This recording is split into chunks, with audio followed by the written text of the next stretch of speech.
Well, another investment bank has bitten the dust. Jefferies is selling itself to Leucadia, a sort of Berkshire Hathaway type investment company. Although, in retrospect, actually, this is the only way an investment bank can. If you buy an investment bank, those guys are going to take over your company anyway. Yeah, so you might as well let them take over like Leucadia is doing. They've avoided the problem of letting them creep in and destroy your culture by allowing them to do it from the start. So the guys who run Jefferies are going to run Richard Leucadia. Handler and the other guy. Brian Friedman. And they're taking over for the two guys who founded Leucadia, which is, I think they were both Harvard graduate Harvard MBAs from 1970. Yep.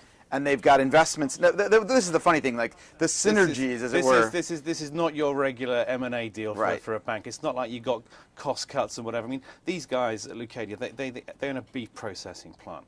They own some auto dealerships. They own the Hard Rock Hotel in Biloxi, Mississippi. So, I mean, all good stuff for helping get some cheaper expenses, maybe, and maybe even some freebie parties. And there's going to be a lot of jokes other journalists write, not us, about an investment bank owning a casino.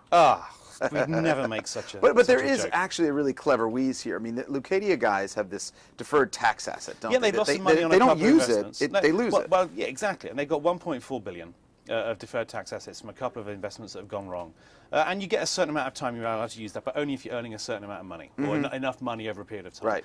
And maybe they'll be You able have to do to set that. it up against earnings, Exactly. basically. And they've got what they say a couple of good investments they expect that to happen with. But you know, Jefferies here is going to add a great deal to that. It brings in about $300 to $400 million of earnings a year, and it's paying a 36% tax rate at the moment.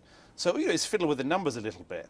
And if you take that tax rate down to say 20%, say you just apply a certain amount of DTA to that, then that's going to allow, just if they stayed on exactly the same earnings for the next 20 years with nothing else changing, they would be able finally to actually break their cost of capital. Because at the moment, like most investment banks, they're middling around in like 7 or 8% returns. So and their cost of capital is like 10 or 11. So just like that, they'll suddenly be but of course, this is slightly predicated on whether the tax authorities allow that to happen. Yeah, exactly. It's and not, whether not tax always possible. regimes change. Yep.